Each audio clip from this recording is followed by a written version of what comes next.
Welcome back to Get Down to Business. Today we have a true innovator in the world of business joining us. Please welcome Kerim Kfuri, a global entrepreneur who's not only at the helm of multiple ventures, but is also making waves in the complex world of supply chains.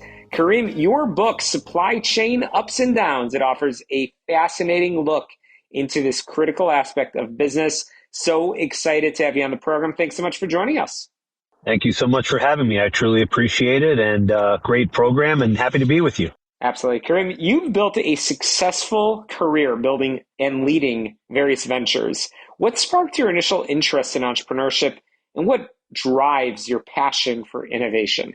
Well, I mean, it all started at a young age, but for most people, most entrepreneurs, it's never really a straight path.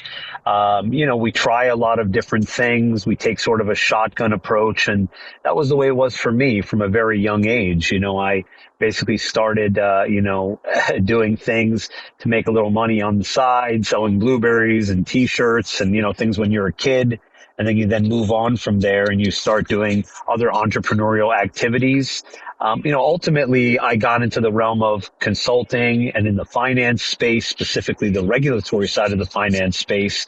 But I never really lost my entrepreneurial drive. And then through a trip to Asia, I was fascinated by the way things were made and at the scale that it happens basically on the other side of the planet. I've always been an international person. And this came together to essentially create my company, the Atlas Network, almost 20 years ago, which is a global supply chain solutions company, which looks to facilitate and help companies build and maintain their supply chains. And Kerim, your book delves into the intricacies of supply chains. For our listeners who might not be familiar, can you explain why supply chains are so crucial in today's global economy? Yeah, absolutely. I mean, unfortunately, we always realize the importance of things when you don't have them at your fingertips. And nothing really highlighted that more than the pandemic, where we couldn't basically get access to products, or products were extremely expensive or difficult to come by. And this highlighted how supply chain became more common vernacular for us all. But the long story short of it is that it's an intricate dance, essentially, that occurs in global economics to bring goods and services from one side of the planet to the other side of the planet. And the supply chain process, which begins from, prototyping and factory selection, mass production, quality control, shipping, logistics, import, finally delivery, warehousing, and then reordering, is that complicated dance. And it impacts everything that we do today, from the goods and services that we find in our stores and our shops, to the way businesses operate and transact commerce. And, without global supply chain, we basically don't have a global economy. True. And what would you say are some of the biggest challenges that businesses face in managing their supply chains, especially in light of these recent disruptions? Well, the reality of it is that supply chain is all about the ups and downs, and that's part of the reason why I wrote the book. There are the things that are the tangible and the things that are the non-tangible or intangible. Those that are tangible or fathomable, if you want to say, are manufacturing risks, quality, time frames, cultural differences, so many factors that basically occur in globalization of business. But those that are sort of intangible or not able to be predicted are going to be, wars, political changes, environmental conditions, force majeure, issues of environment. These all are things that can impact the transit of goods, the manufacturing of goods globally. And you can't really get a true foothold around these things because they are just consistently in flux, and there's nothing you can really do about them until they sort of come to your doorstep. So you have to be adaptable and be able to pivot accordingly. Indeed, indeed. And so you just talked about the ups and downs of supply chains. Can you share an example of a successful supply chain strategy and what lessons we can learn from it? Sure. I mean, the point being is that every single day here at the Atlas Network, our goal is to implement supply chain solutions. And that always begins with a disruption. And most of our clients either have never made anything before and don't have the capabilities or wherewithal to do so, or are facing some level of a major disruption. We had countless stories, like not to name any names, where you have businesses that, their supplier has gone out of business or essentially has increased the cost to a place where they can't even produce goods anymore because they can't pass those excessive costs off to their customers.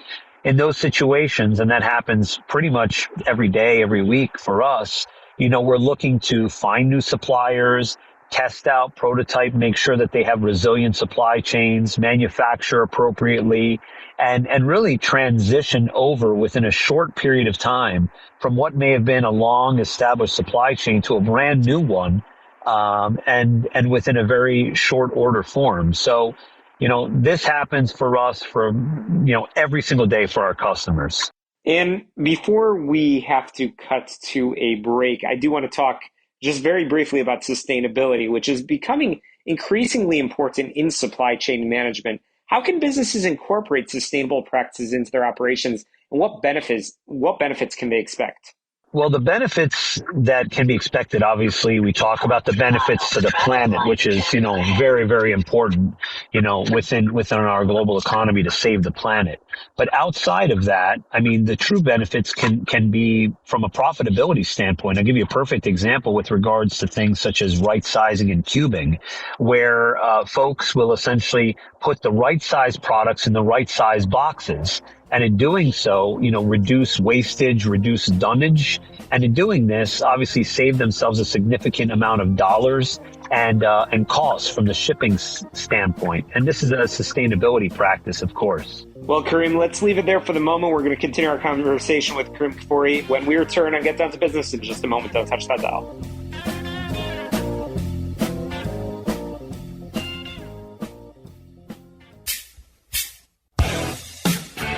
Welcome back to Get Down to Business. We're continuing our conversation with Kerim Kfuri, global entrepreneur who is also the author of a new book, Supply Chain Ups and Downs.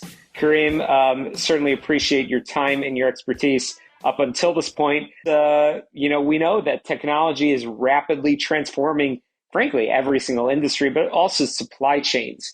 What role do you see technologies like AI and blockchain playing in the future of this industry? No, it's absolutely essential, and it is coming to play in so many different ways. We are the first U.S.-based verified supplier of Alibaba, and as such, we are seeing so many leaps and bounds with regards to that trading platform and their implementation of AI strategies. For example, in the ideation phase, where, customers are able to basically put into software very quickly a few ideas, be able to prototype within a matter of seconds, and after being able to do that, transmit that information to factories to be able to generate 3D prototyped models. In the past, this would take 3-4 months working with design firms and engineering firms to be able to facilitate that side of the equation. Now, outside of that, you have other scenarios with regards to procurement and sourcing, which are very unique and substantial too. So, in the past, to find the proper supplier or locate one, you'd have to scour the internet, find relevant products or look for similar types of productions, and then reach out to many different suppliers to then be able to see who could be a right fit. Where now you have tools such as image search, where essentially you take a picture of something and give a couple parameters of where you're looking to produce those goods in what countries, nations, and it will render back to you, lists of top-rated ISO credentialed factories that meet your needs. So this is AI at work in cutting down the time and producing efficiency so that you can get to the right sort of production solutions that you're looking for easier. Indeed. And for entrepreneurs and business owners who are looking to optimize their supply chains, what are some of the best practices and advice that you'd like to share with them?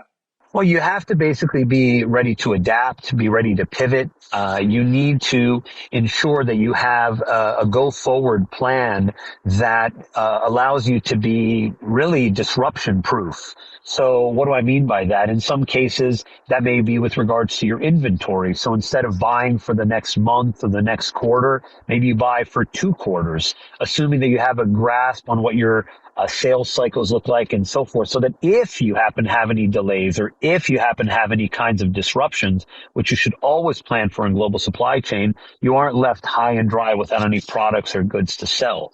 So that's one example. And outside of that, you need to consistently be looking at the relationship that you have with your suppliers. You need to communicate with them.